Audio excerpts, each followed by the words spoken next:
Now you know it's election season when things start hitting the fan. Now we can't travel. The Grift Report starts now. 2, 1, boom. Hotep Jesus. Of all the Jesuses I know, he's the Hotepiest. Social scientist and YouTube host, Hotep Jesus. How the fuck do you get a name like Hotep Jesus? The one and only Hotep Jesus. Ryan Sharp, better known to the world as Hotep Jesus. Hotep Jesus. Hotep Jesus. Hotep Jesus. Hotep, you're a genius. HotepJesus.com. Somebody said, what do you think you are, some kind of Hotep Jesus? Ooh, And that's I was good. Just like, ooh, that's sexy. Yes, I do think I'm Hotep Jesus. What's up, people? Welcome to the Grift Report.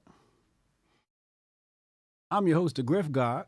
Hotep Jesus. Hotep Jesus. Hotep Jesus. Hotep, you're a genius. HotepJesus.com. Oh, this a real Hotep brother. Hotep to the chat. Hotep. What's up, chat? What's up, Hoteps? Happy Hotep Thursday. Oh, yeah. Oh, yeah. Speaking of which, forgot to take my master focus. Let me go ahead and... I got the new sample bottles in. I'm going to share those with my locals community. I'm going to share all of the inside track stuff that happens with Hotep Jesus and the plannings of my business. Our beloved Men of Water. I love this bottle, by the way.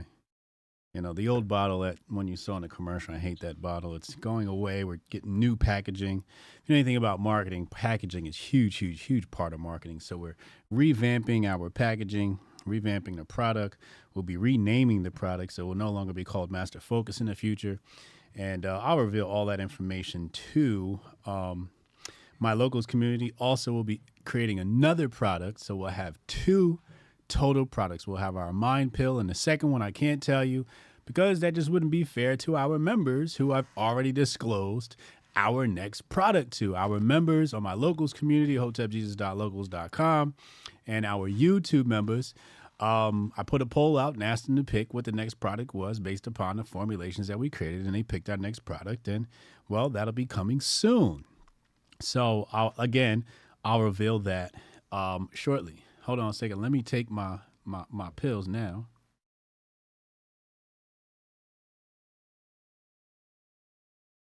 I got to tell you, I feel great. I feel on point. I feel supernatural when I'm on my regimen and I'm taking these pills. I really do. You know, I'm not just saying that to sell this stuff. I need it. I really do need it to just be my best. And because I have so much going on, I need to biohack. Millionaires biohack, billionaires biohack. I'm a biohacker, and you probably should too. So, so the QR code is on your screen. You'll see it right there. I'm looking at it. So 30% off, and the link is in the description box below. Also, if you go to menofwater.com and hit the earn button, or the link in the description box below, you can sell Master Focus, or soon to be formerly known as Master Focus, and earn some cash. So if you want to become an affiliate, that program is now open to the public. Also, if you believe in me and you'd like to join my cryptocurrency community and make money staking on me, basically betting on me, hit the link in the description box below, get access to our airdrop group. We'll airdrop some tokens to everybody so that they can participate in the community, because there are paid aspects of this to help you get more functionality. But the best part is you'll be able to make money by betting on me. So more people join our community, the more money you make. So if you want first access to that, because I believe the group will be capped at 200, get into the Telegram. That link is in the description box below. Go ahead and join our Telegram group, and all the great information about this and more is there. Shout out to Syscoin, my sponsor. I got to tell you, I've been following, I wake up every day and I follow the crypto, Bitcoin, stablecoin, CBDC, economics, JP Morgan news and all of that. I got to tell you, it's great news coming for Bitcoin and all the other currencies, the legit currencies, cryptos. So now is probably a good time to get in. This is not financial advice. Oh, excuse me. Also, don't forget, tomorrow we have a special edition of the Grift Report. We have the Grift of Power, a.k.a. Fight Club, a.k.a. Hotep Debate League.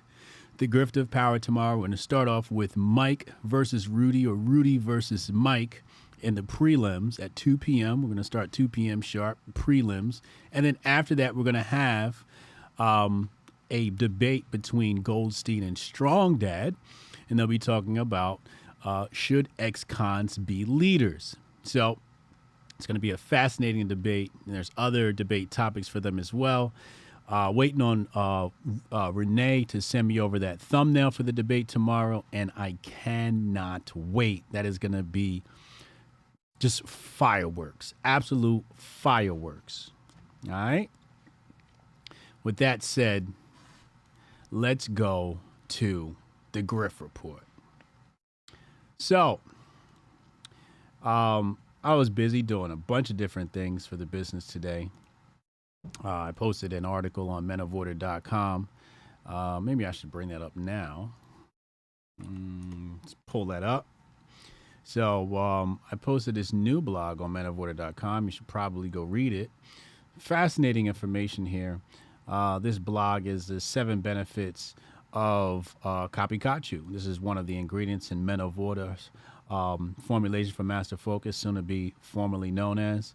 But some of the enhancements of one of the ingredients in our formula is enhanced mood and stress reduction, improved libido and sexual function. We've said that in the past, that some of one of the side effects of Master Focus is an improved libido, boost in testosterone levels, enhanced cognitive function, antioxidant protection, muscle recovery and growth, support for overall neurological health. So go to menoforder.com. If you look at these first few items here, they link to studies, like massive amounts of studies. So I'll click on, let's just click this one first, and I'll pull this one up. And this is the Journal for Sexual Medicine. And you'll see here a whole bunch of studies based upon that ingredient in our formula. So this is peer-reviewed and science-backed. Amazing information when you start diving into the studies and see what they offer there. So anyway, let's come back. So, all right, this is the part I need you guys to clip starting now. So the State Department has issued a worldwide caution. This is a travel advisory. And what do they say here? They say, worldwide caution. Due to the increased tensions in various locations around the world, the potential for terrorist attacks, demonstrations, or violent actions against U.S. citizens and interests, the Department of State advises U.S. citizens overseas to exercise increased caution. U.S. citizens should stay alert in locations frequented by tourists, enroll in a Smart Traveler Enrollment Program, aka STEP, to receive information and alerts and make it easier to locate in an emergency overseas. And then they post some links to their Twitter and their Facebook. I'm going to go ahead and go to their Twitter account now and see how much they've extrapolated from this event or this advisor. And here you see the big alert piece of content there, alert image. And again, due to increased tensions, various locations, it's a warning, right? It's a warning. So what's the tinfoil kufi take on this? You guys already know what the tinfoil kufi take is. It's false flag season. Hotep, you're a genius. HotepJesus.com. Am I allowed to say that? Now, it might not be a traditional false flag, but, you know, what could happen, right? So a event could organically occur. Let's deal with the organic before we deal with the inorganic or the synthetic. So I said this before, say it again. There's a war in the Middle East and there's a war online. And that war online is going to trickle down into the minds of individuals across America. We're bifurcated, we're divided, and people are arguing. So tensions are high. We've already seen many occurrences of people fighting, fighting demonstrators fighting the public, et cetera, et cetera. So, especially in large cities where these demonstrations are happening, or urban hubs, you could have an event, and that event could be organic.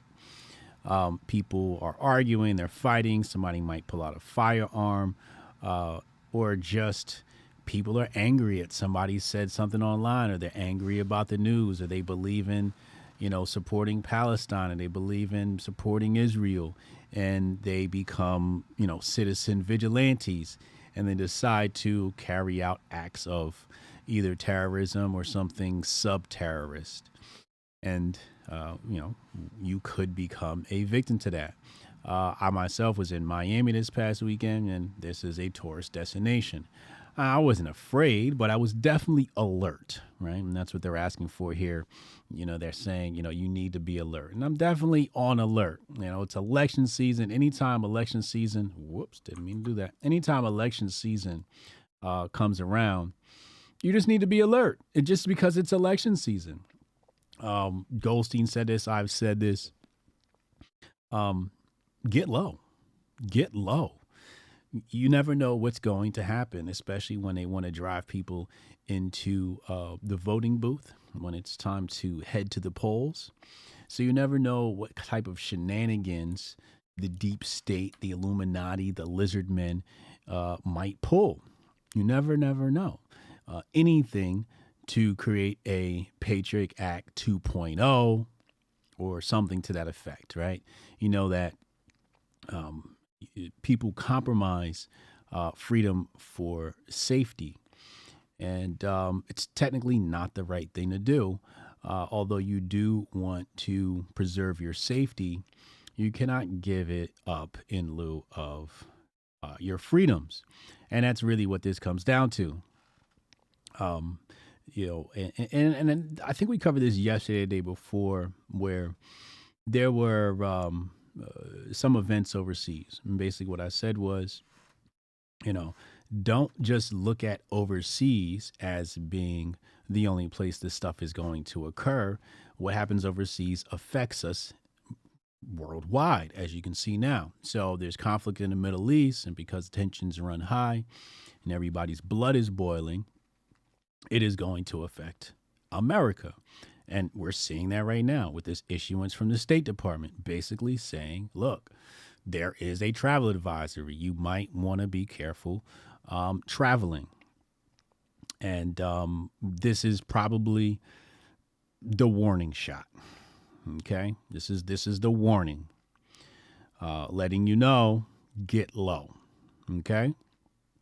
So that's the organic side of things. Now, the inorganic side of things could be the Reichstag burning. I was speaking to Taylor yesterday, and he told me that, I forget if it was Italy or France. I think it was Italy, but Italy, once upon a time, had a false flag war where both sides were just running false flags. I probably have to use Yandex when I search this up.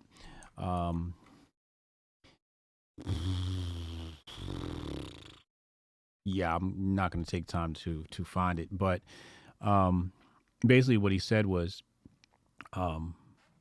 both sides just fought the war based upon false flags. They attacked their own people. They attacked their own people. They attacked their own people.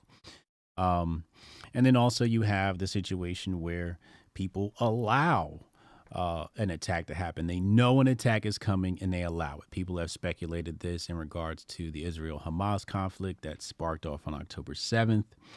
And this is also part of the speculation, which I detailed in my book, The Patriot Report, Unmasking the Conspiracy of Money and War.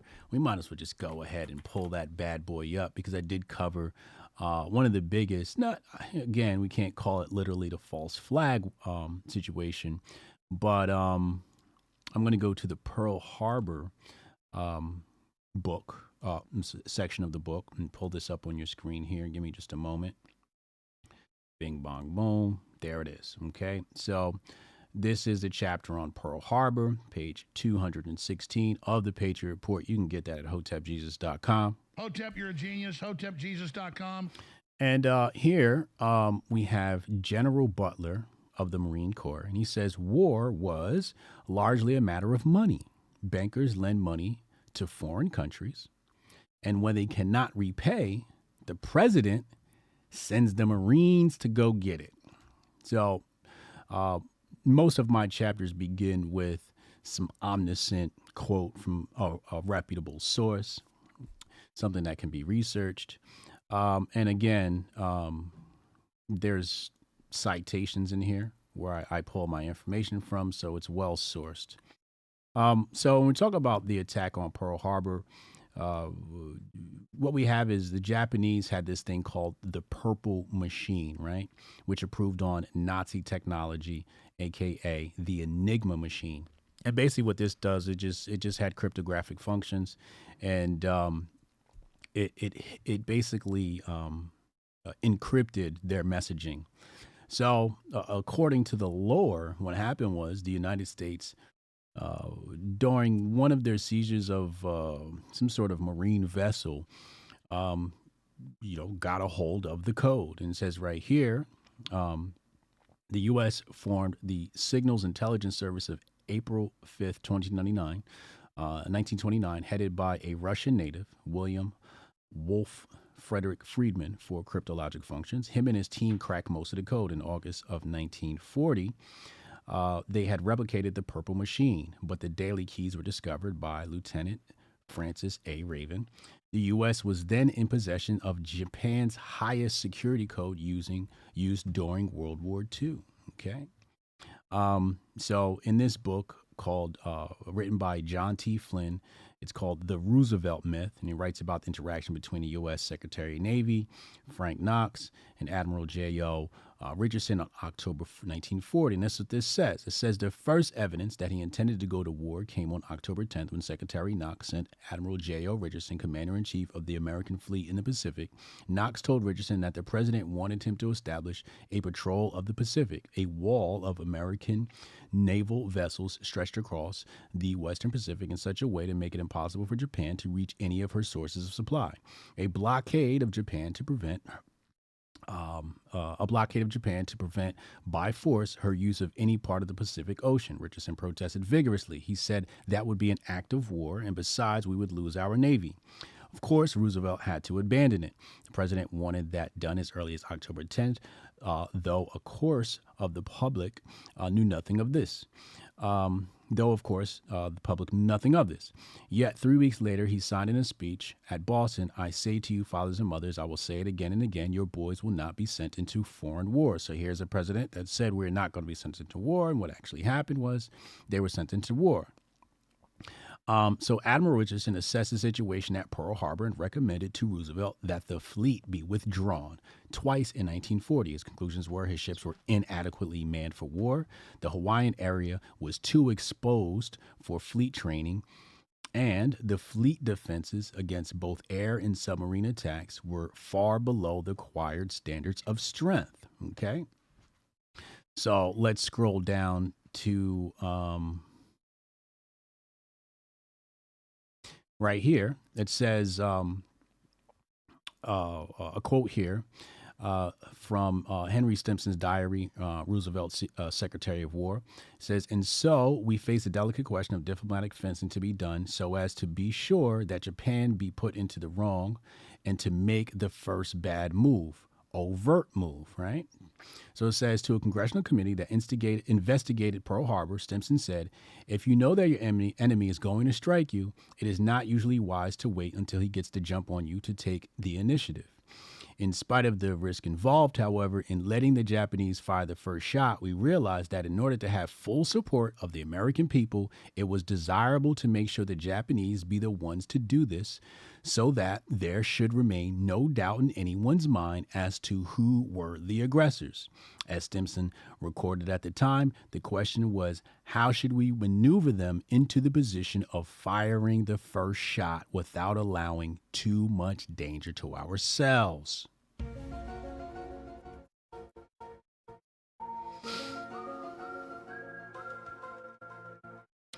So let's just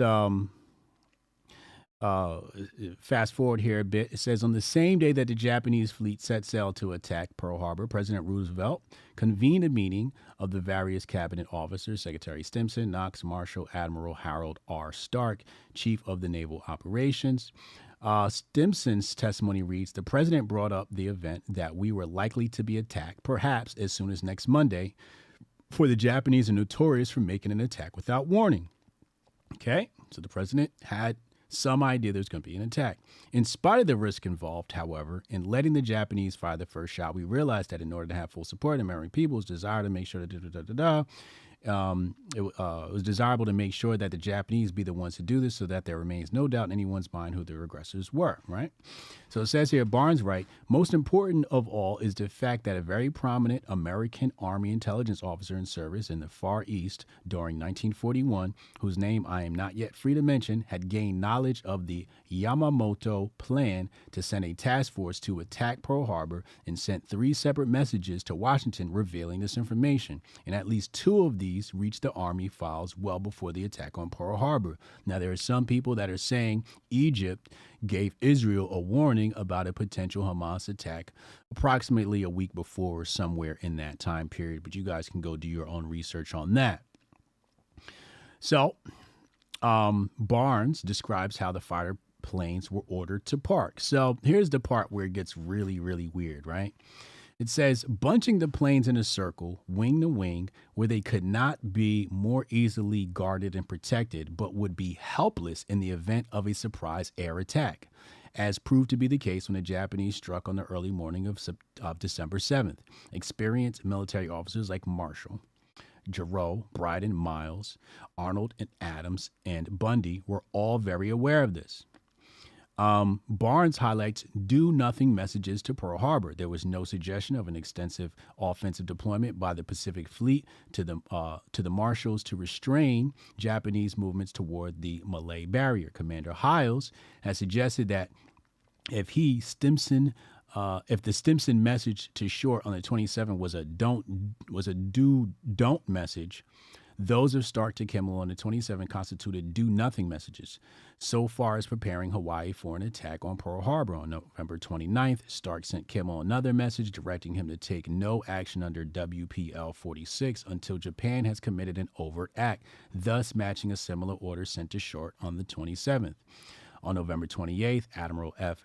Halsey was sent to Wake with the carrier Enterprise, 3 heavy cruisers and 9 destroyers. On December 5th, Admiral John H. Newton was sent to Midway with the carrier Lexington, 3 heavy cruisers and 5 destroyers. And also on the 5th, Admiral Wilson Brown was sent to Johnson Island on a practice operation with some cruisers and destroyers, there being no post for reconditioning and equipment with radar, and was just starting to return to Pearl Harbor. So all of our defenses, the cruisers and the destroyers, were sent away from Pearl Harbor, which left Pearl Harbor as a sitting duck. And like I showed you before, the way the planes were aligned, there was no way they could have, basically tried to thwart the attack, tried to mobilize their air force to combat the Japanese attack. So there's a lot of speculation on Pearl Harbor and if that was allowed to happen. If you're like me, you got your tinfoil kufi on. Okay, now that book I just recited was from the Patriot Report, Unmasking the Conspiracy of Money and War. And then there are several citations of more books you can go read in regards to that. Yes, the Lusitania. Should I pull that up? Fuck it. We got time. Let me pull up, because I covered the Lusitania too. Let me pull that back up. I wasn't going to cover that. I'll show it to you now. Hold on. Bing bong, there it is. So we're going to go to the chapter right here. You'll see it, Lusitania. I'll hit that. Goes to the Lusitania. So what are some of the red flags of the Lusitania? I don't want to get into the munitions part. There's a lot of speculation in regards to that. Okay, here we go. So this is the New York Times, May 1st, 1915. The German embassy in Washington warns Lusitania passengers, and this is a copy of that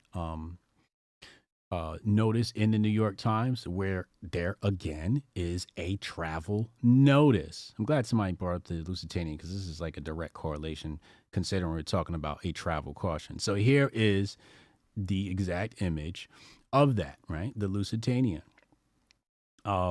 Here it says, okay, so this is another creepy part, right? So there was a letter, right? And it says here, the Lusitania is doomed. Do not sail on her. Signed, Mort. And if you know anything about French, you know Mort means death and mortgage. Anyway, allegedly, these were the words written on a telegram to Alfred Gwynn Vanderbilt. Now, you guys know Vanderbilt was murdered or killed or died in the Lusitania, according to journalist Jack Lawrence. Ironically, Vanderbilt was not on this. It was, I can't remember. You guys know. Somebody pop it in a chat and tell us who was on the Lusitania. That was a really, really rich guy. It wasn't Vanderbilt. It says, ironically, Vanderbilt canceled his trip on the oh no, he was on this. He was supposed to be on the Titanic. Sorry. Ironically, Vanderbilt canceled his trip on a Titanic, which sunk on April 15th, 1912. So they didn't get him on the Titanic, but they got him on the Lusitania. Okay. So it says here, if America needed a warning, nothing was more apparent than the fact that the American oil tanker SS Gulf Flight was sunk by a German U-boat in the same waters the Lusitania was headed into on the same day the Lusitania was set to depart. Okay, so that's a little creepy. Let's skip that. Let's go to, okay, here we go. Senator La Follette had a speech that was published in the St. Paul Pioneer Press on September 21st, 1917. Like I said, my book is very well sourced because I wanted to be very careful in giving this type of information out so I wouldn't be canceled. So it says, 4 days before the Lusitania sailed, President Wilson was warned before the Lusitania sailed that it carried 6 million rounds of ammunition. Secretary Bryan asking that passengers be warned not to sail on it, right? So another travel advisory.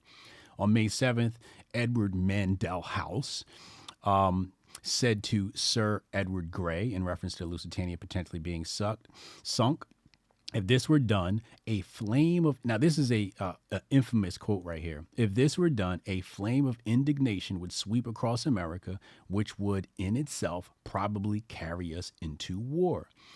An hour later, King George asked Edward House, suppose they, the Germans, should sink the Lusitania with American passengers on board. When House received the news that the Lusitania was sunk, he declared, we shall be at war with Germany within a month. Okay. According to Lansing's diary, a May 7th entry, Kavanaugh phoned that in an elevator this morning at 9:30, he heard messenger of German embassy tell Miss Cleves, I wasn't sure what that was, that this was the day the Lusitania would be blown up. Now, it smells like 9/11, right? Like some people have said that many people got warnings. I think Oprah was supposed to be in that building, or Michael Jackson, but a bunch of people got phone calls and said, do not go. And I think Michael Jackson was one of them. You guys can type in the chat who was supposed to be in that building and never showed up on 9/11. It says this is an excerpt from Richard P. Hobson, and it says it was overlooked by American historians. It says a widowed cousin of mine wanted to secure passage on the Lusitania at the New York Bureau of the Cunard Line. The particular agent, an old friend of her family, took her aside and told her that the ship belonged under the jurisdiction of the British Admiralty, and under no circumstances was she to travel across on it. She had to promise him to keep this matter a secret until after the departure of the ship. Now, the Lusitania, there's a lot of documentation. It's all sourced in here, but apparently Lusitania was like a military ship that was a military ship that was restructured to be a passenger ship, and that was another reason why it looked like a target to the Germans. So then we have a Frank Munsey. Frank Munsey funded elections. He was a big media magnate,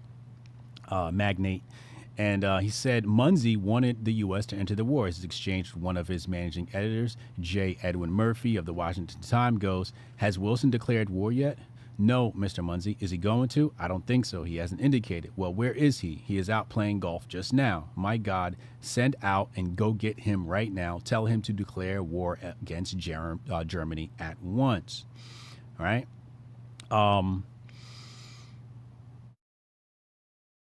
Let's read this next part. So it says, to add to the suspicion of conspiracy, I will call into question the propaganda from the media, which was used to foment dissent dishonestly against the Germans. Thanks to the work of Carol Quigley, I told you guys, you got to read his work. We have this summation. And Carol Quigley writes, the propaganda agencies of the Entente powers made full use of the occasion. At Times of London announced that 4/5 of her passengers were citizens of the United States. The actual proportion was 15.6%. So here we have Times of London fake news.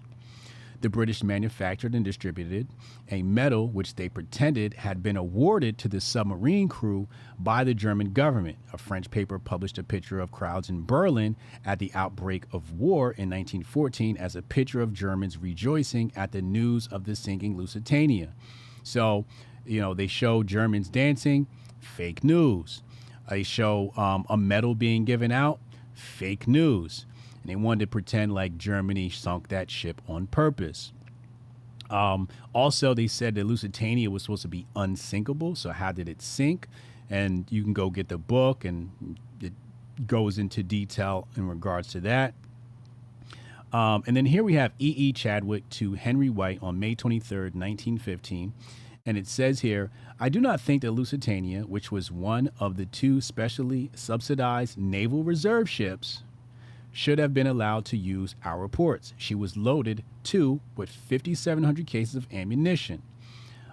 General Leonard Wood praised it to me on Mohonk. You can't cover 10,000 tons of ammunition with a petticoat. Thus, while, with every sympathy for those who lost their lives, the loss due to their own unpatriotic unwisdom and to the outrage of the British carrying such cargo in a mail steamer, war is war, and can an enemy belligerent at any cost allow the safe transport of material for its own destruction? I do not see how we can demand that under any circumstances that the lives of our citizens be guaranteed in such ships. So basically the speculation here is this is supposed to be a neutral ship. It's supposed to be a passenger ship, but they're putting ammunition on it. So there's speculation saying that the ship was carrying ammunition for the war, right? So America, pretending as if they were a neutral agent in this, actually was not a neutral agent, set up blockades, and they, as you can see here, according to their words, were shipping ammunition.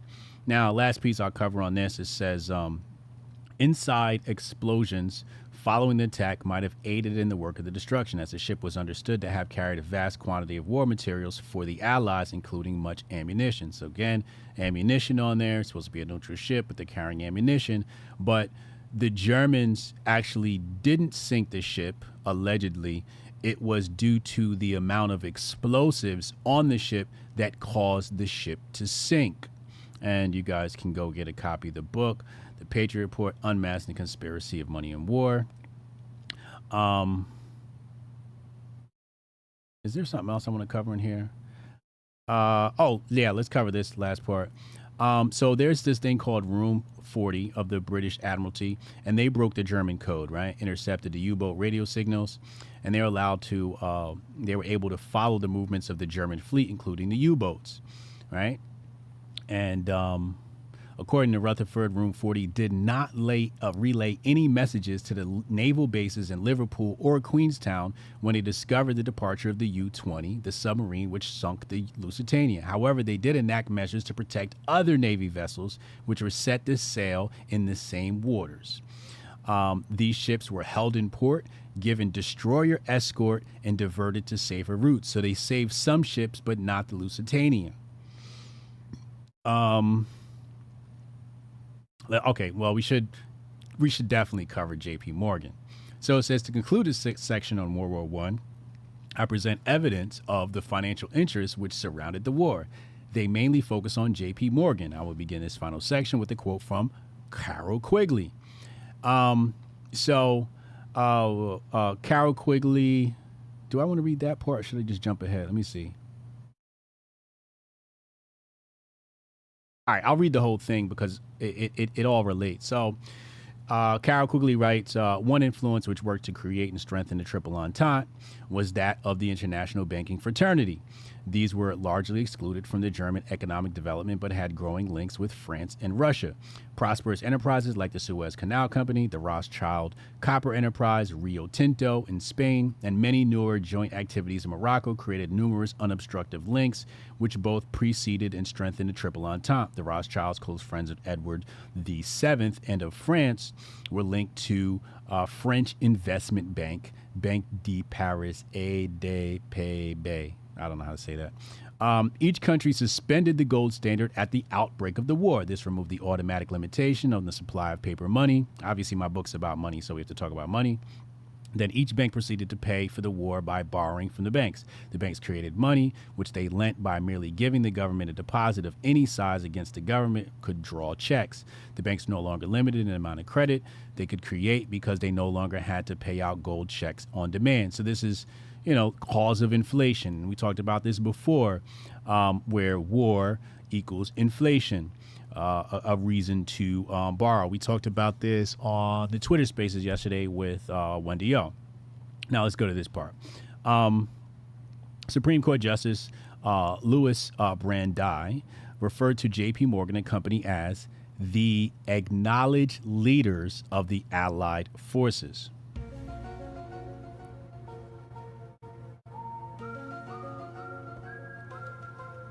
I'm going to repeat that again for the people in the back that may have missed it. The Supreme Court Justice Louis Brandeis referred to J.P. Morgan and Company as the leaders of the Allied forces. A bank. Bankers. Leaders of countries. Let's continue. They held 72 directorships in 47 of the largest American companies. Its members and the directors of its controlled trust companies, the First National Bank and the National City Bank, held 341 directorships in 112 corporations with resources and capitalizations of $22.25 billion, including banks, trusts, insurance companies, transportation systems, and public utilities. The French firm, Rothschild Ferrer, that's the French firm, Cable to Morgan and Company on August 3rd, 1914, looking to float a loan of $100 million for the French to purchase American goods, right? So this is just, I'm not going to go into all the different checks that were cut. Let's go to this last paragraph here from Secretary of State. I think it was Assistant Secretary, I believe his role was, William Jennings Bryan. And he says, the powerful financial interests which would be connected with these loans would be tempted to use their influence through the newspapers to support the interest of the government to which they had loaned because the value of the security would be directly affected by the result of the war. All this influence would make it all the more difficult for us to maintain neutrality, right? As our actions on various questions that would arise affect one side or the other, and powerful financial interests would be thrown into the balance. And then Williams Jennings Bryan, some notes here of him, sending notice to the bankers. This is Vanderlip. I think this was the hardest part of the book for me to cover, except the other parts of just learning money. I had to really go back and relearn money to understand the verbiage they were using back in the day versus now.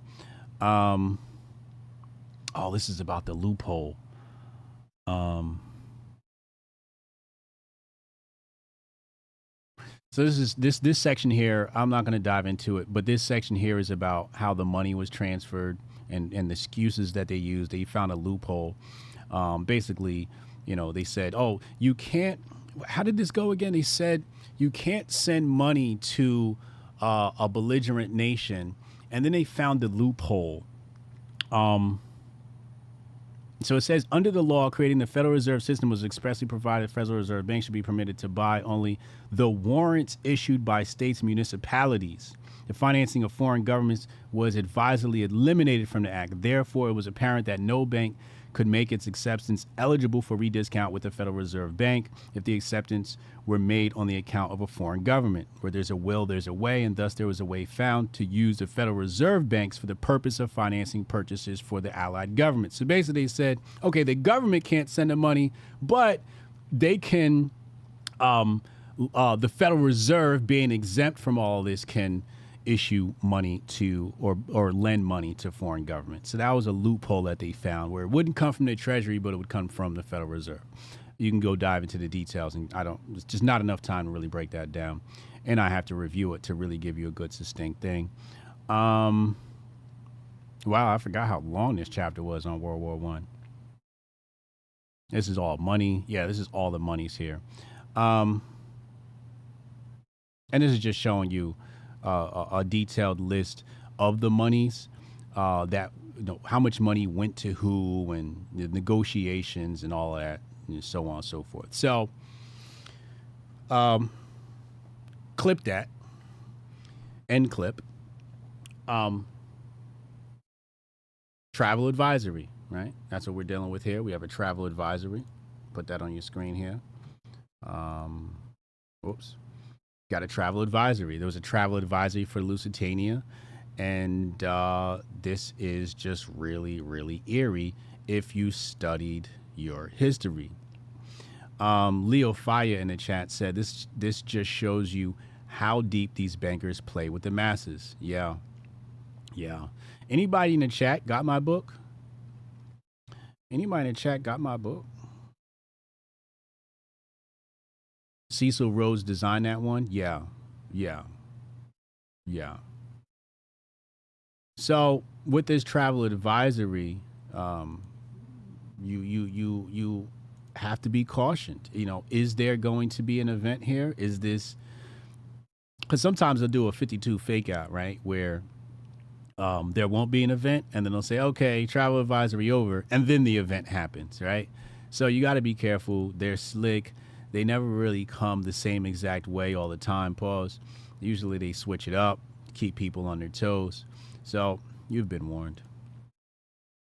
We're going to open up the phone lines in a little bit. If you want to get on the phone lines, text Hotep in your name to 202-596-5631, 202-596-5631. Let's go to Wells Fargo. Karen, because I got a tinfoil Kofi take on this, and we'll play the video right now. Give me a second. I'm not going to play the whole video. It's like 5 minutes long. I'll just play the part where the police show up. Somewhere around here. And Elon's app is freezing again. Banks who want my business. So if they'll just pull it all out, I'll happily leave. But if I'm not breaking the law, I don't really need you here. Well, why don't you come step outside with me? We'll talk about it, but this is not a public property. This is a business. It's open to the public. If they ask you to wear a mask inside, you have to adhere to those guidelines. And if they ask you to leave because you're not adhering to those guidelines that they've set, then you have to leave. Okay, tell me what that law is. I'm a lawyer, so tell me what that law is. Okay. Would you like me to call a supervisor here? Yeah, sure. Okay. Do you want to step outside with me and not? No, go ahead and call him, because I want to know what the law is, because Tennessee does not have a mask mandate. Listen to me. This is a business. I'm listening, ma'am. So this police officer has poor persuasion skills. I think police should take persuasion classes. That should just be part of. They should probably take a couple of sales classes and just persuasion classes, because that's just poor persuasion. Because in persuasion, you never ask a yes or no question, right? So the police officer asks, "Do you want to step outside with me?" Now, if this is an agitated person. Agitated people are more inclined to say no. What the police officer should have said was, "Let's step outside." That's what she should have said. That's more of a suggestion than it is a question. And that's just basic persuasion. If you ever took a sales course, this is stuff that you know. And I understand. I understand what you're saying, but listen. This business can set their own guidelines as well. But they are operating. They are registered with the Secretary. Shout out to Black Conservative Forever. He's got a copy of the Patriot Report. Oh, this a real Hotep brother. State to operate a business in the state of Tennessee, and they are open to the public of the state of Tennessee that does not have a mask mandate. Okay. So if they don't want, it's fine. If they don't want me as a customer, there's nobody else in there. We can stay 6 feet apart. Okay, go get my money. Ma'am, I understand what you're saying as well. I can have them go get my money and I'll leave. Just tell this young man right here to step out, get my money out. Like I said, I'm not gonna. Well, they're holding my money. Okay. They're holding my money. They're refusing to give me my money. I've asked for it for 4 different people. I've asked her. I've asked the blonde lady. I'm now asking this gentleman over here. Could you just get my money out of the bank, please? Just cash right there. You've got a safe. I will talk to their manager on that. Yeah, That's just not what I do, but just a moment. Okay, we'll get your manager. We'll just start counting it. Can you just take my money out? I'll be happy to leave. Well, ma'am, unfortunately, we don't carry that type of cash in the branch. So that's something with that large of an amount, we would have to actually order that specifically for you. Now, if you want, I would be more than happy to process your transaction. I was with another customer. I apologize. But we'll take care of you. Thank you, sir. I'll be right back. Thank you, sir. You have a good day now. Thank you. So looks like he did actually process the transaction. What they wanted her to do, they said, do drive through. We're not taking people inside. If you come inside, you have to have a mask, right? So it looks like the manager, came out and was like, yo, I'll process the transaction inside. I don't know how old this video is. This feels like it came from the pandemic. I don't know how recent this is. It came from the Krasenstein, so I don't trust it.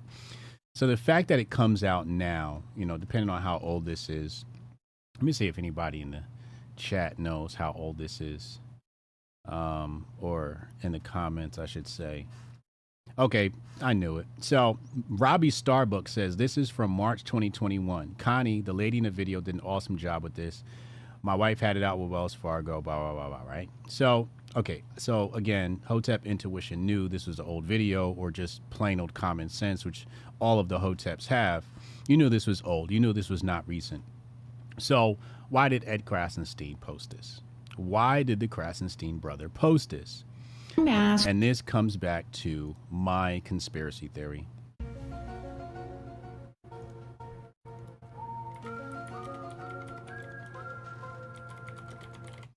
So, let's see if we can find it. Let's pull it up.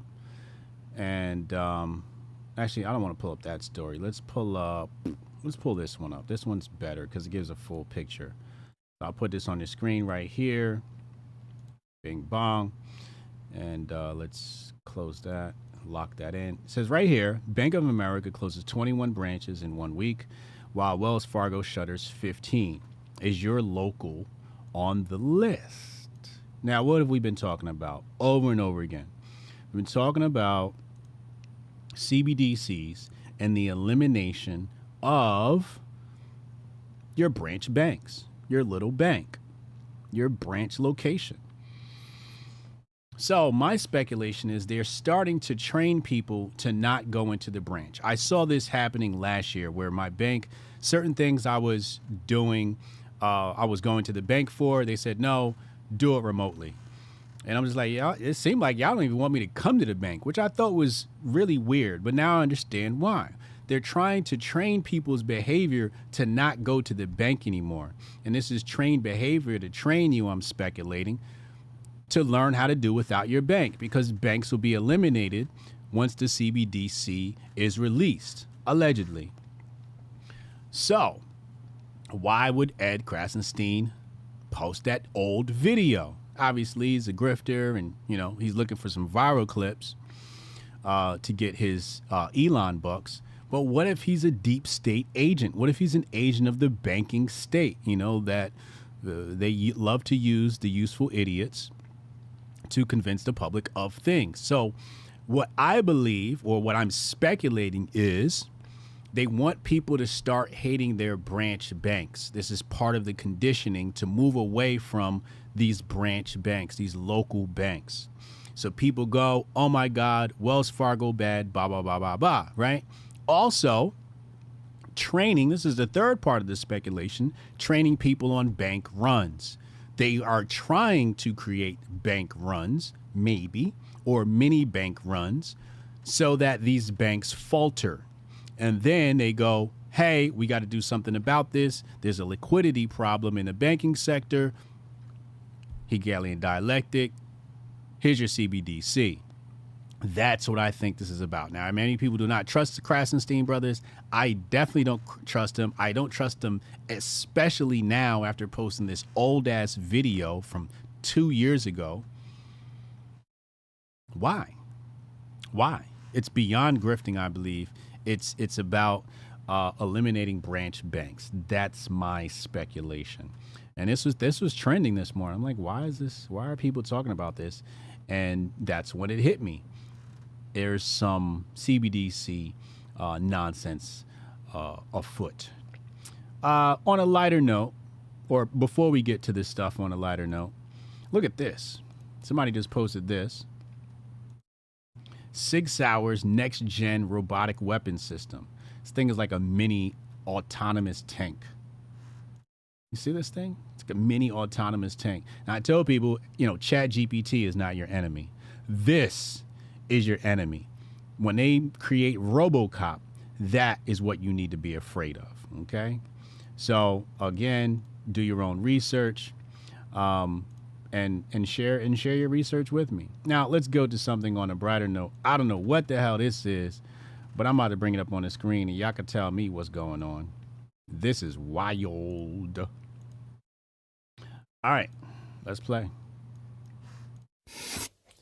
Okay, this is Paul with the brides. I'm going to spin around on me chair. Hopefully you can get a good video. The hell is this? Look at that. Love it. Not only is this gender appropriation, it's also racial appropriation. Love this color. Brilliant. You know what my biggest problem is here? My biggest problem is he spent money on his hair when he should have fixed his tooth. Bro, you missing a tooth right in the front. It ain't in the back. Your middle tooth. Your main tooth. I don't even know what that tooth is called. Who knows their teeth? Bro, you should have went and got some teeth. You didn't need hair. You need teeth, bro. The left is wild. The left is absolutely out of control. I need pure white people to come back into power. Pure white people, please, please. We need your help. All right. Last story today. We got to talk about the CBDC, right? So let's bring this up on your screen.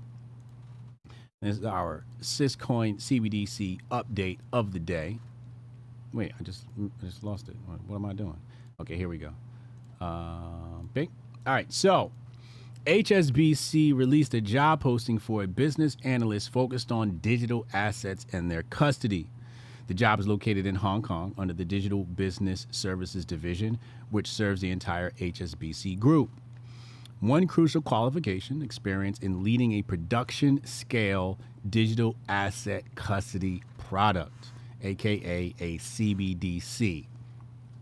Top 4 skills specified pertain to digital asset custody. And it says, while the title centers on digital assets, the role demands familiarity with digital asset trading platforms, digital asset wallets, NFTs, and Web3. So while everybody else, including the Fed, is telling you there's no CBDC, they're not going to be issuing one, everybody else is preparing for it. So you can't go by what people, it goes back to the whole mantra, listen to what people, watch what people do, not what they say. See what people do, not what they say. Because they say one thing, but their actions are saying something completely and utterly different. Okay, you have been warned. Now, really fast, I didn't get a chance. I was doing a bunch of stuff this morning with the business. I had a meeting very early this morning. I had a meeting at 8:30 a.m.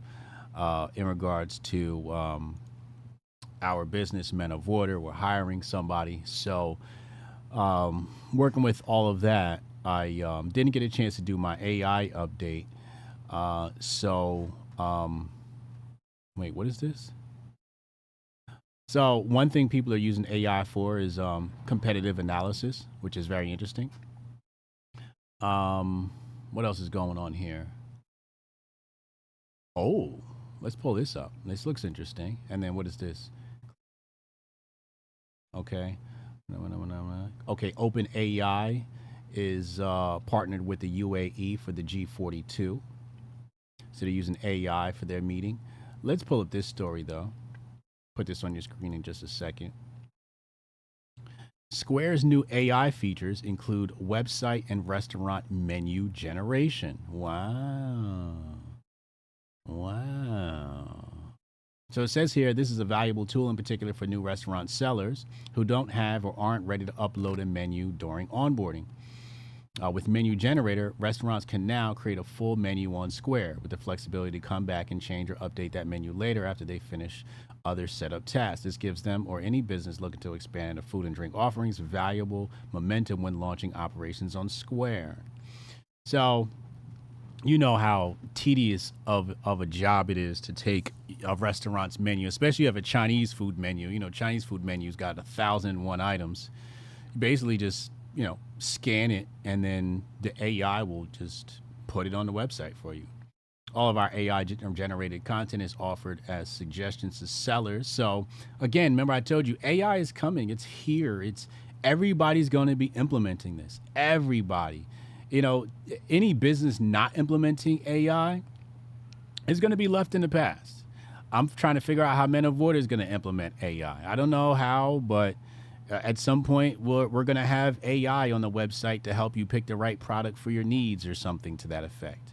So all of the, you know, tech companies, anything that got to do with a computer or application is going to be implementing AI. And it just is what it is. All right. With that being said, text Hotep in your name to 202-596-5631. We're going to go to the callers right now, and I'll be right back after this short, brief commercial break.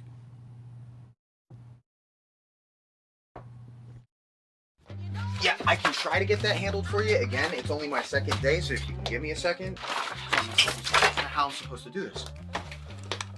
How the hell are we supposed to do this by 5 o'clock? I have no clue. Is that possible? Hey, do you have the password to... How'd you finish all your work already? He's not tapped in.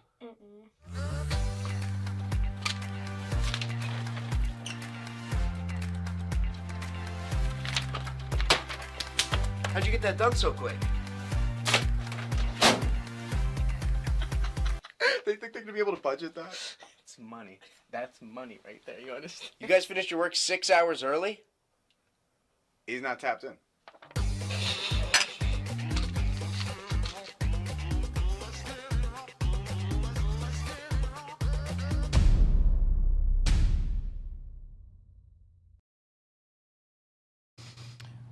Goldstein, go ahead and call in. Let's get Goldstein here on the line. Let's see what Goldstein's got to say. We haven't shown love to Jonah. We definitely need to hear from Jonah today in regards to this worldwide caution. Jonah, I need you to call in after Goldstein. We got to show you some love. So let's hear from Goldstein. Call from Murph. Goldstein, what up, man? Happy Thursday. Happy Hotep Thursday. Happy Hotep Thursday, man. Yes, sir. We here. We made it. Yes, sir. Debate Eve. Debate Eve. Here we go. Go on and crack it. We'll get to that in a bit. First, I want to say, man, dude with the braids. I don't know, bro. You can't tell me he ain't killed up some shit. He ain't what? He done killed some shit up. You think he got a couple of bodies? He got bodies, bro. Wow. They're gonna have to look into that. You can't tell me that ain't nothing but some motherfucking Hannibal Lecter shit right there. we think, oh, okay, yeah, motherfucker. Nah, man. Sometimes that camera will be showing us some shit. Yo, it's the teddy bears in the background that do it for me. That really screams serial killer. Serial killer or out and out fed. Those are the two extremes that would explain that dumbass shit. Yeah. Reminds me There's of Ed nothing Buck. in the middle that can explain that. Yeah. Reminds me of Ed Buck, like he invites black boys into his house and then rapes them or something like that. Gives them drugs and then rapes them. Jeez. And that motherfucking... I don't know about that motherfucking whole... That flight warning, like you said, man, it's just... The travel ban? Or the travel warning, the travel warning? Travel warning. Shit is just... Yeah, that shit is just... Yeah. Man. Seems more like a travel threat to me. Oh, this a real Hotep brother. Yes. Exactly. That's what it smelled like. Smell like a travel threat. I like that. Yeah, that's what that seems like. It's like, yeah, okay. Go ahead. Man, I don't know. Dark motherfucking days. Dark Ahead days. for the world. First, though, those dark days will be visited upon Strong Dad's head tomorrow. That's where those dark days will start. And then we'll just spread worldwide after that. I was the chosen one. I was set to bring this shit about. Right on the top of Strong Dad's beam. Tomorrow. Dang. Oh, Lord, here we go. The shit talking that started. Where's Strong Dad at? How the fuck he gonna talk about he handed me an opportunity at some trophy? Man, he thought I didn't hear this shit yesterday. What he say? Talking about he handed me an opportunity at a trophy he done left behind. Went on to some whole other shit. Went on to Strong Dad June. He thought that would be a good idea. I saw it as blood in the water. That's what I saw it as. Strong Dad. Blood in the water, man. New generation is here, bro. The new wave. The reign of terror is over in Hotepistan, man. So you're feeling confident going into the debate tomorrow? Oh yeah. I gotta tell you, I think he has a slight edge on the topic. Not because of skill or debate. I think just the topic. I think he has a slight edge on convincing people that ex-cons can be leaders. So, I know you're going to come with your A game, but, come with your A game. It's an underdog take. I understand. It is an underdog take. Not very popular, but God damn it, if it ain't true, you know what I mean? The world goes after what's unpopular, man. This is true.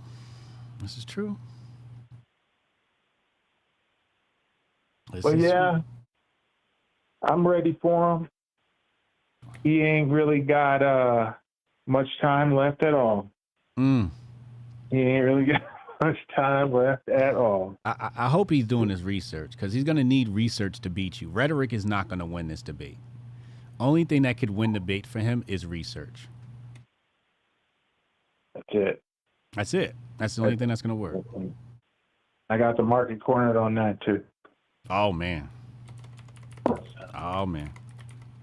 It's one of them things where it's just like, I don't know. I think I can get him. The world thinks I can get him. Can't go out there and let the people down. I'm the people's champ right now. Strong man, strong dad. I'm the people's champ right now. You were the reigning king of Hotepistan security, but you became too much of a separatist. I'm here to bring enlightenment to the people. Let's extrapolate that. Because you called him a separatist a few times. What do you mean by that? And what are some examples of him being a separatist? The other day when he was talking about fucking early things. Yeah. That fool was like, under no circumstances. He sounded like he should have been a Lenin poster. He was further right than you, bro. Yeah, this is true. This is true. He was. So he's a separatist because he is more dictator-like and what I'm still having trouble trying to wrap my mind around this. He was like, under no circumstances is the nuance allowed to be able to fuck with pearly things. Under no circumstances should that happen, because it would lend her credibility, and there's no way in hell she should have that level of credibility off of you. I understand his point. Yeah. But the nuance there allowed you to be able to be like, this is an opportunity. So you're more moderate, right? He's further right than you. He's more like, nope, God damn it, we do not mingle with the foreigners. Oh, yeah. Yeah, it did have that vibe. It definitely had that kind of vibe. Absolutely. That is true. That fool he was stalling on that. He sounded like Rafi. What's his name? Oh, Rafi from the other day? Yeah. he was Hotepistan's Rafi. He was very adamant about, his feelings towards that situation. So, yeah, you're right. All right. That's when I knew, bro. That's when I knew what I had to do. That's when I knew. Because there's a lot of nuance to that conversation, and he wasn't allowing any of it. He's definitely a Stalin type. Yeah. I'll be turning his ass up tomorrow for the people. Bring him back. Bring him back to the fold. Actually, no, I don't really want him on the fold. You need people like that. Yes, we definitely need him. We definitely need him. In fact, that reminds me of this occasion. I had a debate with I won't mention the name, but I had a debate with somebody on Twitter Spaces in regards to a particular topic, and somebody told me, they said, "Yo, take his head off," and I said, "I can't." And they were like, "Why not?" And I said, "Because we need his voice. I cannot annihilate somebody who's a good voice, because then there's less voices out there in this fight of rhetoric." You know what I'm saying? So I had to come to the debate in a way where we would both walk away look like winners. Sometimes you got to think bigger than yourself. Sometimes you got to think big picture, and you can't just annihilate an ally because you want to look like a winner in a debate. You know what I'm saying? So I definitely recognize your reasoning there. Yes, sir. Yeah, man. Yes, sir. We will see you tomorrow, though. It's going down. People, tune in. God damn it, tune in. Watch the slaughter. I can't wait for the undercard as well. The undercard's going to be insane. Hopefully Rudy can work out his demons on this one. You know what I mean? Uh-huh. Let go some of that rage. Yeah. Well, for the sake of clicks, we're going to need some rage. Yeah. But for harness bits enough. Yeah. Not too much. You can't go in there like Rocky. Yeah, you definitely want to go in there kamikaze. Yeah. Yeah. All right, man. Strong Dad's on the line. Strong Dad's trying to get in here, so we're going to let Strong Dad call in and see what his pre-fight. This is the weigh-in today, I guess. We're going to let him weigh in. All right, bro. Hotep and Bill. Hotep and Bill. Strong Dad, go ahead, call in. Let's get Strong Dad in here. He about to go off. I know Strong Dad about to spaz. The Grift of Power. Oh, man. Tomorrow, the special edition of the Grift Report features a debate from our viewers. Oh man, this is spicy. This is about as spicy as it gets. I got to be honest with you. I cannot wait. I cannot wait. This Call might be from- my most favorite Grift Report. Strong Dad, what's up, bro?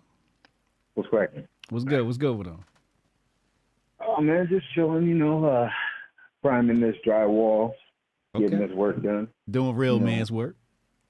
Doing real man's work all the time. I might not believe in the rhetoric of, or not the rhetoric, but in the personage of Jesus, but I believe in the rhetoric of Jesus. I work with my hands.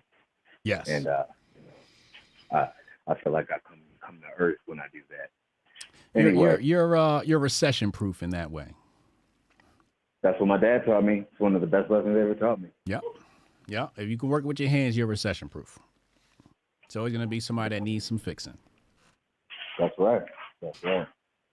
Anyway, Here I am on the eve of this debate. I'm just standing in this hallway getting this work done, and I'm listening to the Grift Report. A good Grift Report is always, I admire the attention to detail with history. It inspires me, right? And then, my challenger calls in, and I know he's gonna do a few, jabs at me, and so I expect a jab. But what is this? What is this? What was it? Stalin? What was that? Separatist. Separatist. Hotep separatist. Hotep separatist.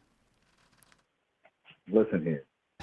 First of all, I don't even know how that became a narrative. Everybody knows that I am an accepting Hotep, one of the most accepting Hoteps within Hotep Nation of the Black variety. Uh-huh. All right. Now, I do have, my circumstances where I can sound very, very radical. When Cannon was running the Grift Report, what did I say? I said, I don't care what anybody else does, but I don't really believe in the whole interracial thing. Mm-hmm. You know what I'm saying? I have my times, I have my moments, but they're not all over the place. I feel like I'm a pretty fair and balanced guy. You know what I mean? I got white homies. My mother, she's married to, she remarried. You know what I'm saying? She remarried a white dude. You know what I'm saying? I love all kinds of people. I'm a good man, you guys. I'm a good man. Who is this guy calling me a separatist? Because listen, Pearly things to me, that whole situation, he took that too far. I see her like I see other, I kind of view it like in the yard prison. There's train wrecks out there, people who are meant to just distract you and get you in bullshit. And that's what she is to me. That's what the manosphere niggas are to me. That's why when you was talking about doing the things with Myron and them, I was like, listen, forget them niggas. They're bitches. I am that way because to me, they serve no purpose.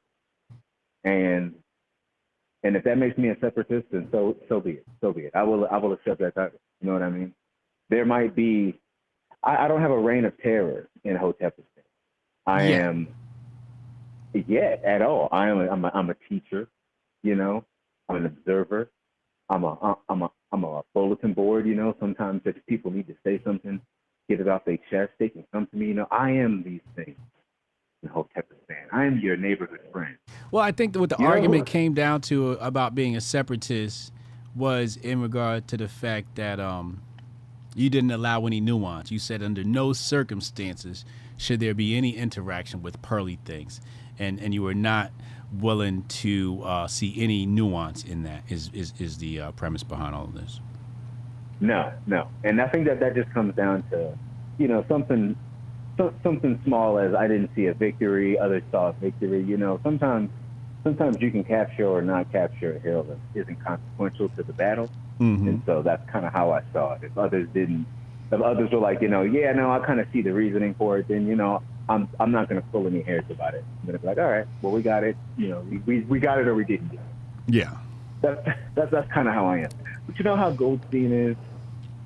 This is who Goldstein is. And this reference, it might miss on a few people, but for those who are, who love movies, they're going to get this. Okay. In Monty Python, there was a point in time where Arthur and his knights, they needed to cross a bridge, and there was this crazy old nigga standing in front of the bridge, and he wouldn't let these niggas cross the bridge without answering some meaningless questions, some pointless questions, Okay.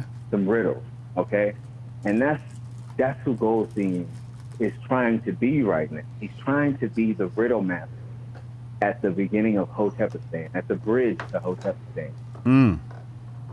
You know, I feel like the nuance gets so deep that it can be, you know, diluted. Like in paint, you can put too much of one color in there and it actually turns gray. And I feel like sometimes he tightens up his kufi, and then that's where he goes with it.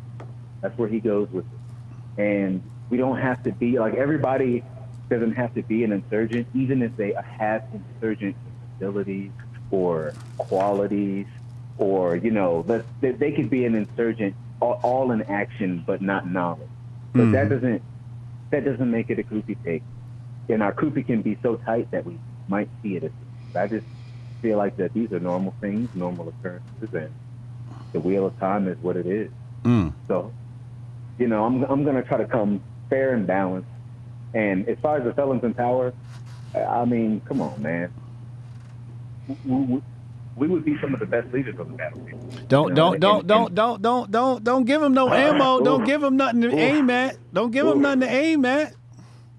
You're right. Save it for tomorrow. Don't, because you're going to see. I try to help you out. You're going to give him something to aim at. You're going to give him your premise. let me get off my Obama real quick. Pause, nigga. Anyway,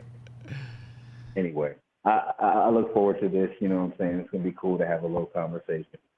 You know what I mean? And I agree with you. I don't see the purpose in annihilating a voice. I see, you know, I want to highlight the differences. And, you know, it's kind of like that conscious community. They always doing their little battles, but really they're just amplifying, you know, the thought for people who exist within that category. So that's really all I see. I'm not here to annihilate, and I'm also annihilation proof because I know that he's trying to bring out Thanos love. Okay.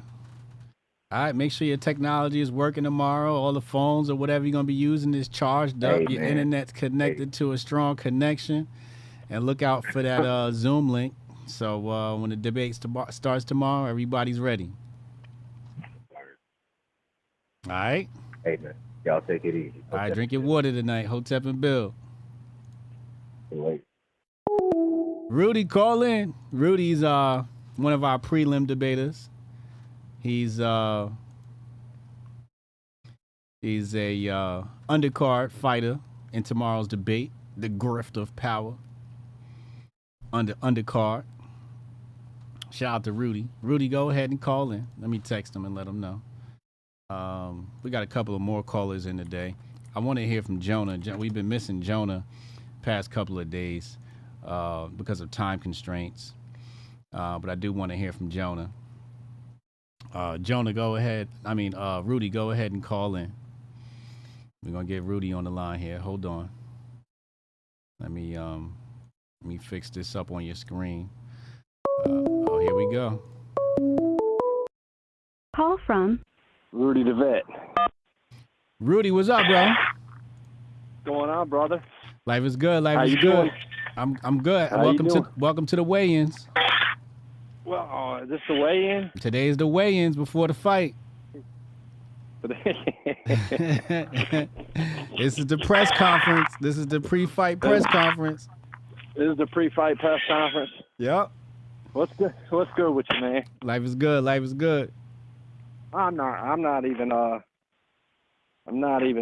talking no kayfabe trash, man. There's a difference between my debate with Mike and Strong Dad and Hotep Goldstein's debate. There's a huge difference between the two debates. There's a huge difference between the two debates. What's the two? Man. What's the difference? I don't have any respect or like for the guy I'm debating, man. I can't stand him.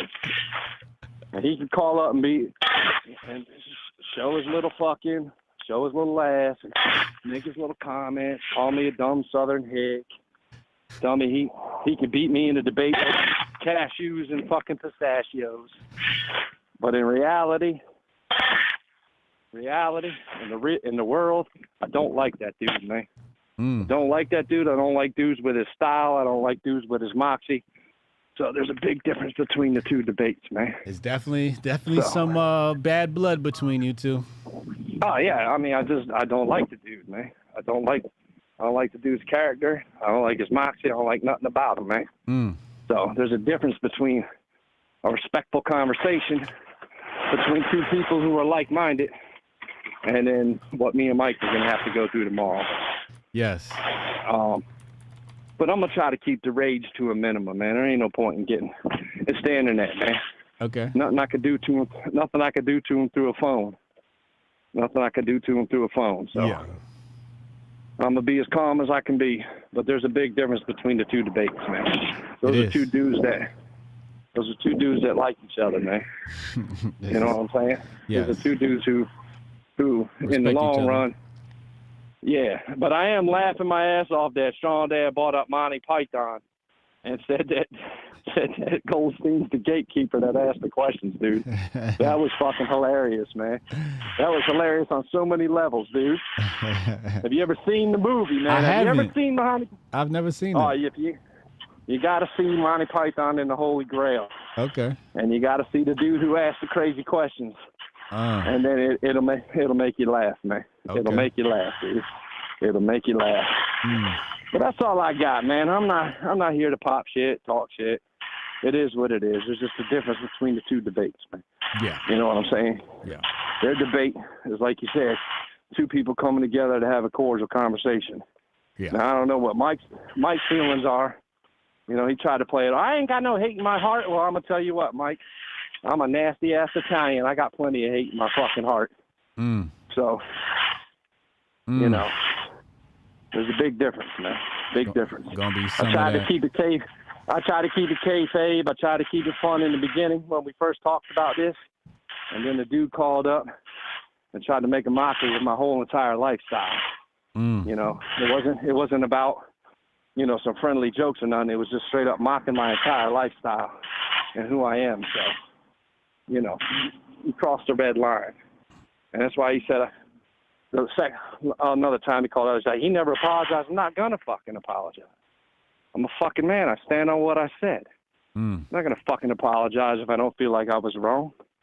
So that's all, man. If you want some preliminary fight talking, that's all I got for you, brother. Otherwise, Hotep and Bill, man, tomorrow at 2, man. All right. See you then, Tomorrow bro. at 2. All right, brother. Hotep and Bill. Hotep and Bill. I want to show y'all this real quick. Shout out to 87 Sparker. Thank you for the super chat. I want to show you guys something. Watch this. Look at this. So you can see this on the screen, right?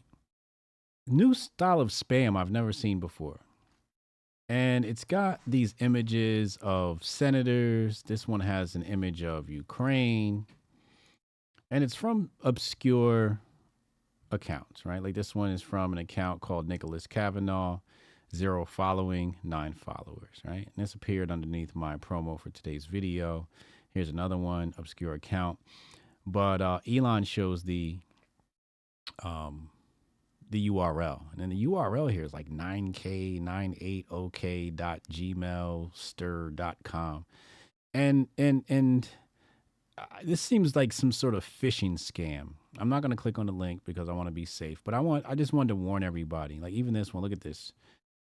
Some series of letters and numbers, some alphanumeric situation happening here with another alphanumeric situation happening.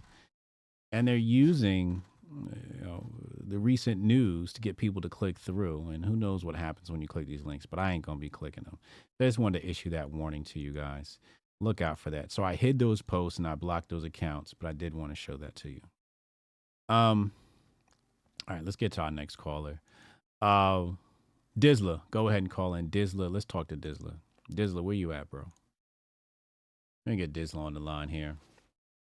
And let's get some visual aids on the screen here to help people through this conversation.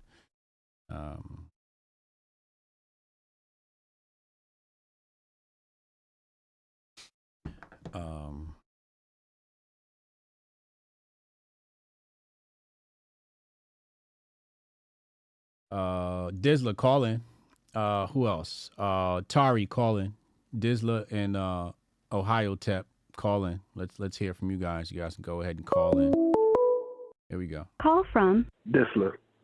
Dizla, what's up, bro? Yo, what up, Hotep Jesus? Not much, man. Hanging in there. This is pre-fight day. You know what I'm saying? How are you? Chilling. Yo, I want to touch up on the Israel-Palestine joint. Okay. At this point, these conservatives are becoming the new snowflakes. So they just pushing us to obviously agree with it. And it's like, okay, you know what? At the end of the day, this shit seems inevitable because with the caution, you know, false handkerchief here and there. Sources said that was Hamas. And then, you know, the conservatives are going to say, you see? And then we're going to be like, all right, maybe they're right. But can we at least do this? Can we at least get like some commission from the World War III as citizens? Like, can we get some spiffs?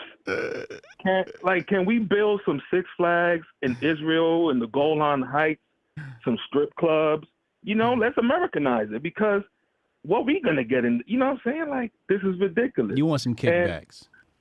Yeah, I want some spiff. I want, you know, oh, how many died today? Oh shit, my paycheck gonna look crazy tomorrow. Like, I want that because at the end of the day, these like I saw like even Trump Jr. like his backhanded memes, which he kind of means it, and then he apologized like a little bitch under. Well, to the people, let me let you know that this is obviously a lie, but I kind of mean it. It's like, all right, bet. So, you know what I'm saying? He's pushing, and he's calling, this is what I like. This is what I love. You got to love it. They calling it, like, if you disagree with them, you know, obviously they ain't going to phrase it as killing babies. They're just going to basically say, oh, so you're against Hamas. Obviously, we're against killing the innocent people, but those people in Israel are too pussy to go grounds in and search them and scope each one out. That's what we do here in America. You know what I'm saying? It's easy to send those missiles and then blame. Yeah. So it's like, yo, so they want to call it the left. Listen, the people who are conservatives and even Jewish people, you know, they disagree. And they hopping right over it and just calling it to the left. Like they sound like a Uncle Luke song. To the left. It's just like, yo, what are you serious? What did Donald Trump Jr. say? He posted a meme about, I forgot, but it was like two memes, and then the comments was just like at him because he was just basically trying to push the.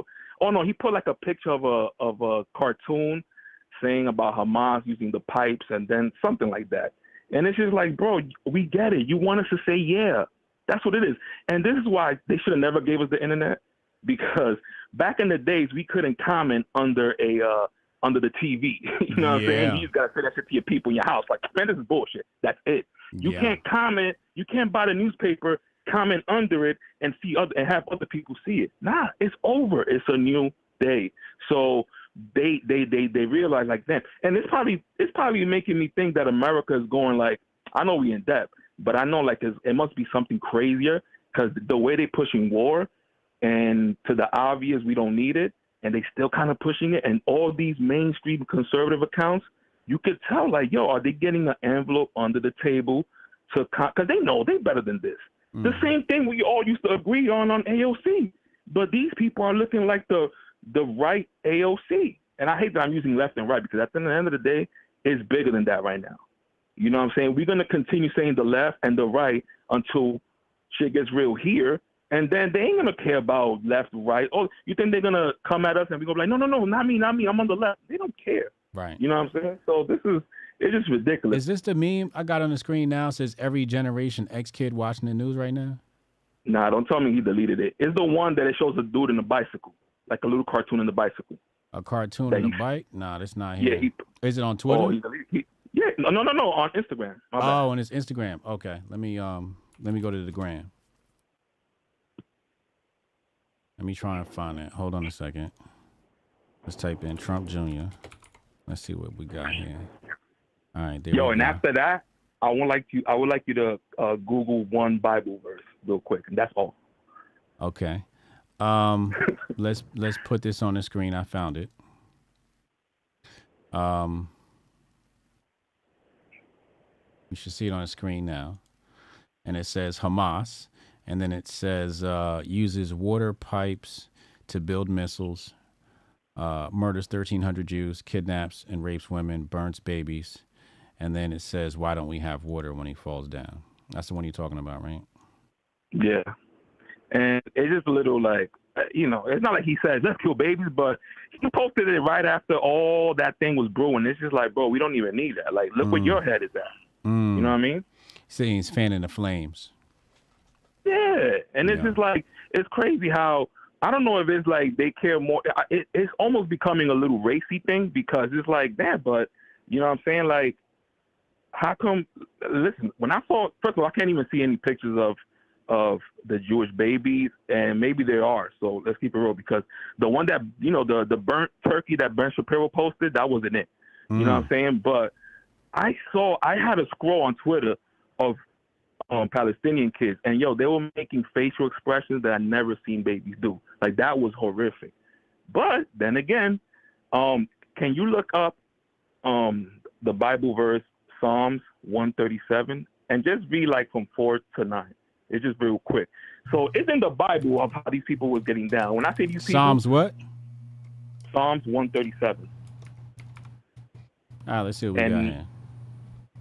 Like, read from 4 down. So this is how the Israelites, the Hebrew Israelites, break it down. Because they call it the white man. All right, I usually go by the NRSV. So, well, no, because there's different versions. They might want to clean those lines up. The real lines was a hard translation from KJV, but ESV is the easier way to read it. Which one? ESV. You want the ESV? Okay, English Standard Version. All right, let's do that one. That's fine. Let's bring this on the screen. Bible verse, Psalms 137. Yeah, from 4 down. 4 down. How shall we sing the Lord's song in a foreign land? Ooh. If I forget you, O Jerusalem, let my hand forget its skill. Let my tongue stick to the roof of my mouth. If I do not remember you. Pause. Facts. If I do not remember you. If I do not set Jerusalem above my highest joy. Remember, O Lord, against the Edomites, white people, the day of Jerusalem, how they said, lay it bare, down to its foundations, O daughter of Babylon. Black Wall Street. O daughter of Babylon, doomed to be destroyed. Blessed shall he be who repays you with what you have done to us. Blessed shall he be who takes your little ones and dashes them against a rock. Oh, wow. Now, that line is crazy. Wow. That's in the Bible. So I want all these Christians that Bible thumping and all that, the Joel Osteen and all that. This is the part that they don't read in the Bible. You know what I'm saying? It's the good that it happens, the bad it happens. That's not for me to say. That's the Most High. That's inspiration from David, from the Most High. So I'm gonna just leave it right there, man. Do you you be listening to the Hebrew Israelites, huh? Yeah, because listen, real quick. It's gonna be quick. I was like, yo, what is this all about? I came through my crisis moment, and I was like, are the aliens real? I did all, and I was a super hardcore atheist. Not super hardcore. It's not like I was writing swastikas or something like that, but I wanted to find out, like, what is the truth? And out of all the, scientific, Neil deGrasse Tyson and all that crap, I ended up in the Bible. And the ones who explain it the best, because they don't sugarcoat nothing, is the Hebrew Israelite. I used to call them Power Rangers when I used to see them in the streets. You know what I'm saying? I'm not in one of their groups or nothing, but I like listening to them. They have an interesting perspective on things. Yeah, because when they go against Christians, do you listen to Sa Netta or used to? No, yeah, I still do. You still do? Okay, all right. When the Hebrew Israelites, when they here's my theory on Sa Netta. And that whole crew, right? Shaka, Inky, Brother Reggie, the whole crew, right? Yeah. I thought that Black Lives Matter was created to drown those voices out.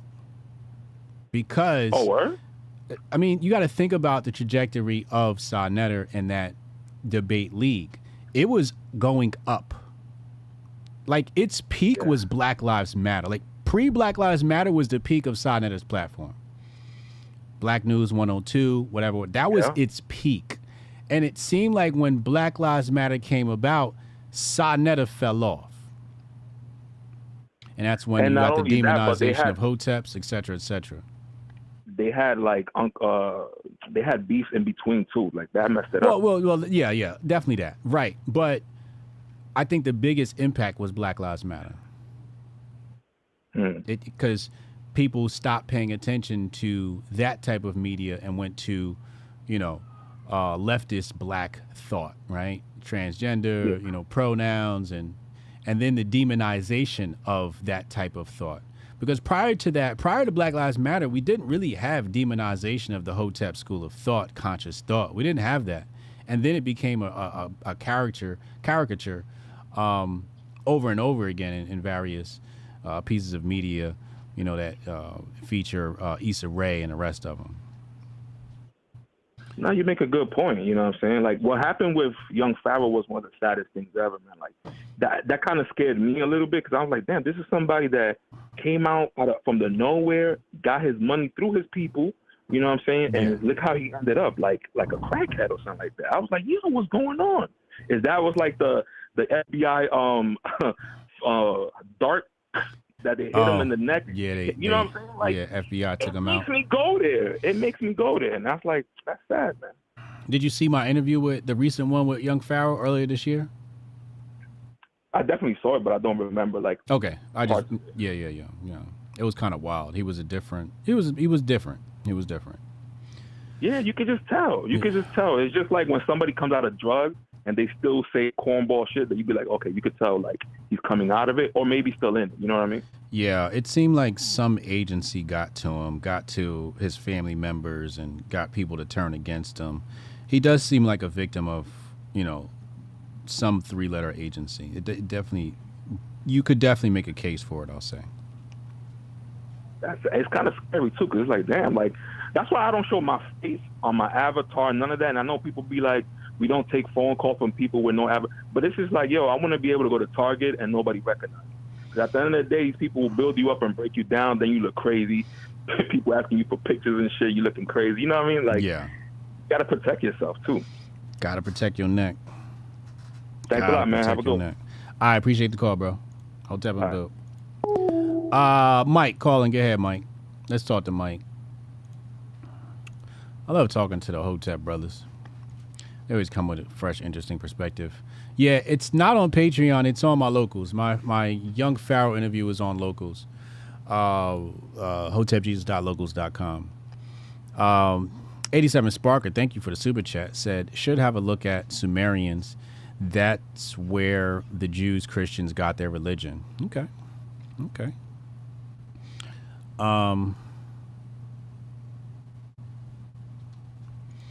Let's talk to Mike. Mike is one of our debaters tomorrow. This, could get interesting. So let me text Mike and tell him to call in.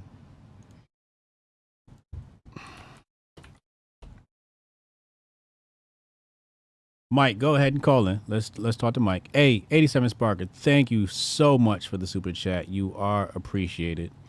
Strong Day, you like that caller? Yeah, you could tell that's why I asked him. I was like, you be listening to the Israelites, you be listening to Sa. You could tell he's listening to Israelites and listening to Sa. You could definitely tell. I'm gonna have to do another promo for the Rumble channel too.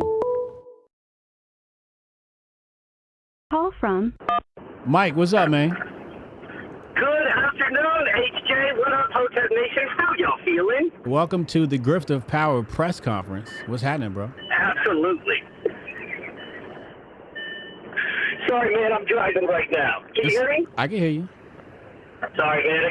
I'm actually on my way to the airport to pick up my headliner, drop him off, get to the venue, make sure everything is clean and nice, sound is good, lights are good, door grills are set, security set. VIP tables, got champagne buckets on them, and then open the doors and try to make people laugh and earn that $25 ticket you charge. Okay.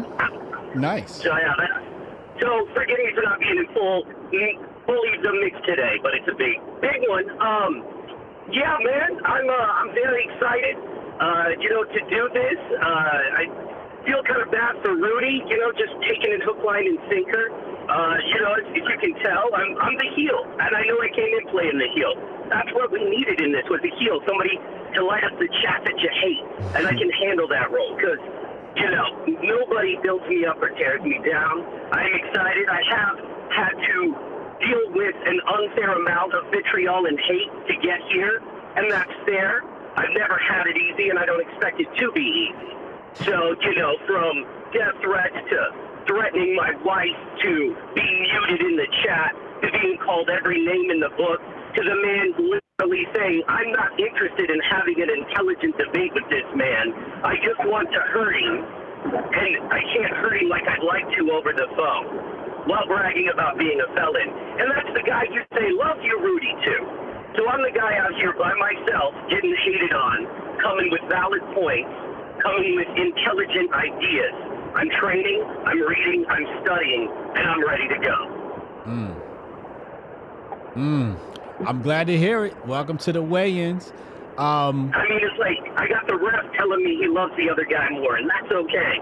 Because if I hit a knockout, you can't argue with it. I'm just looking to have fun. I want to have fun. I want to see, two sides express their opinions and make people think. And if we do that, then I think it's a success. Do me a favor, DM me on Twitter so I have your contact to send a Zoom out for tomorrow. Yes, sir.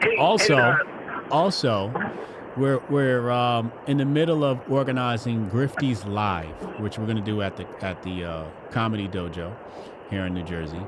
I wanted to know what would it take to get you to help out with this? I'm 100% in, man. I know you are so busy. I know your time is extremely valuable. Yeah. But if I cash out you like $40, can I get like half an hour next week? Me and you on the phone? Yes. All right, cool. I know that's a discount rate, but I'm a member of the Hotep Nation. So, $40 for a half hour, it's a steal. That's a good deal for me because you are a valuable man and the time is extremely valuable. And to drop the kayfabe for just a second, I am genuinely very excited to bring up some legit questions I have, about Hotep Nation and where my opinion is. And I stand here with strong opinions, and I am willing to be incorrect. I'm willing to be wrong. I'm willing to be the kind of guy who presents my strong beliefs and opinions, and through the strong beliefs and opinions of others, be proven wrong and admit that. That's how you grow. That's how you change.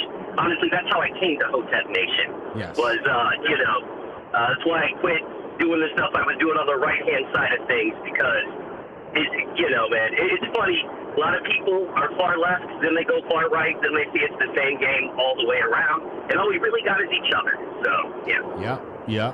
We will make peace. We will make peace with the world. No worries. Oh, yeah, no, actually, I love Rudy, and I know he doesn't like me, this and that, but he doesn't like the character. He doesn't like the bad guy. And in fact, I can send you the screenshots of the Twitter where I've reached out and been like, I don't think we're all that different. And he called in to talk shit, and I DM'd him, and I say, hey, man, that was great. Thank you. You're Hulk, I'm Macho Man. We're having a great time. Of course, he didn't respond because I think he started taking the stuff personal. But remember, this is all in fun. Get people listening, get people excited, and present some legit topics that we get to weigh in on and drop real opinions on. And all respect to the headliners, shout out to Strong Dad, shout out to Hotep Goldstein, shout out to him. That's going to be a hell of a fight to watch.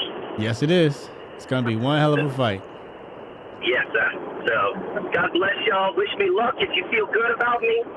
Tonight's a big one, man. We're sold out, and we just want to put on a good time for all the Langston alum. Homecoming. You know how it is. How you? So, it's a blessing. All right, Hotep and Bill, any other questions? No, that's it. I'll see you tomorrow. All right, hey, man, tell Rudy that he's not allowed to be on that alpha brain because it's a performance-enhancing drug for this, so he can't take it tomorrow. I called you, you saw it. It's not my rules. You saw it said. You can't be taking the alpha brain. That makes you, that's an unfair advantage. You know what I'm saying? Well, the master focus is the master one. focus, shit. Master Focus. I'm sorry. I'm on one right now. I apologize. It's all I good. take so much Master Focus. Indeed. All right, man. I'll see you tomorrow. All right, yes. Hotep and Build. Hotep is for the children. God bless y'all. I'm out. Hotep and Bill. Kay calling. Kay texted. Kay wants to. I already know what she about to come with. She about to give Mike a piece of her mind. Pause.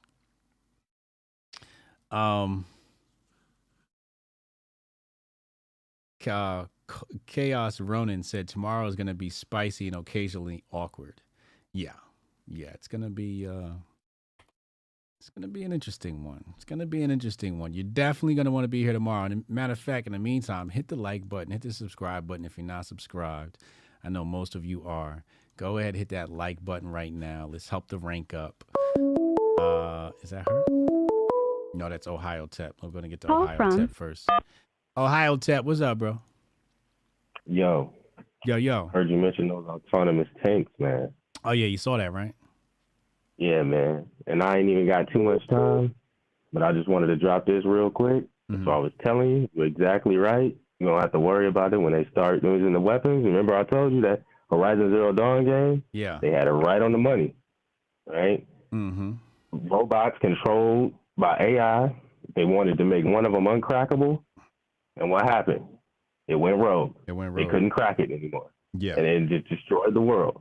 Yeah. So that's what y'all gonna have to worry about. And if y'all think those autonomous vehicle technology, that self-driving car, and that Neuralink that Elon is making ain't gonna be used by the military or at the very least himself, y'all are severely mistaken. That is evil genius level. But that's my Koofy take for the day.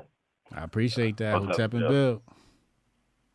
I like that. I like when cats come in and then they just shoot it up, pause, and then, okay, go ahead, call in, and then get out. See, that's a good, nice, quick, Koofy take. I like that. That's a good call, man.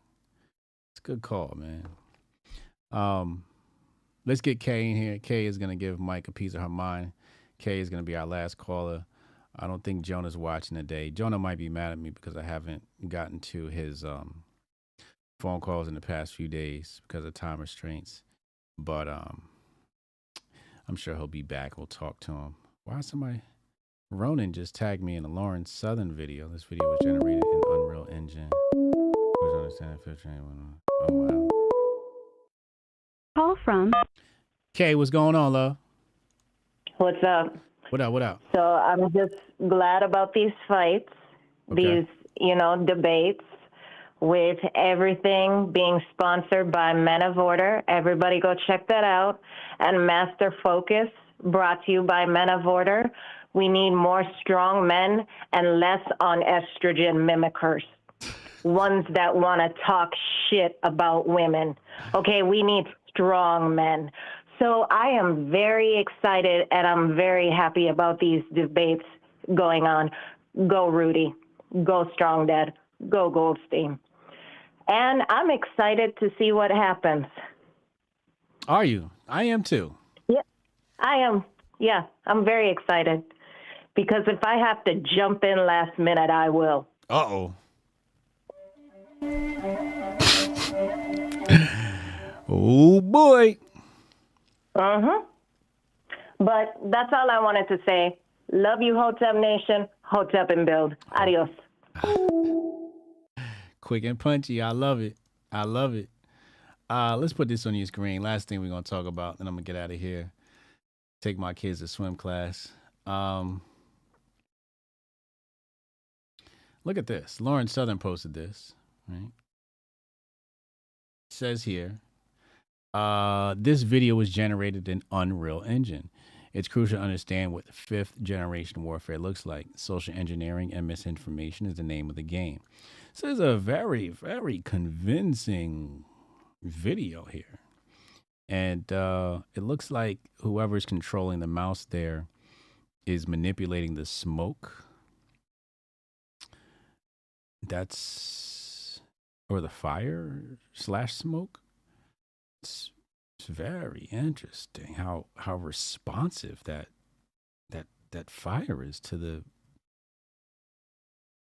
that pill shape. Yeah, y'all better listen. Future's crazy, man. The future is so crazy. All of the futuristic videos or movies that we've watched in the past, Total Recall and Demolition Man and Judge Dredd, they've been all preparing us for now. We're living in those times. Back to the Future, we are living in those times. Those times are now, people. Those times are now. Retro Neon says, here's a little dono, my man. Thank you, Retro Neon, for the super chat. Thank you so much. Jack Reese said, I want Kay to do the audiobooks for HJ. Bro, I don't know if y'all can handle that. Oh, this is a real Hotep sister. Yeah.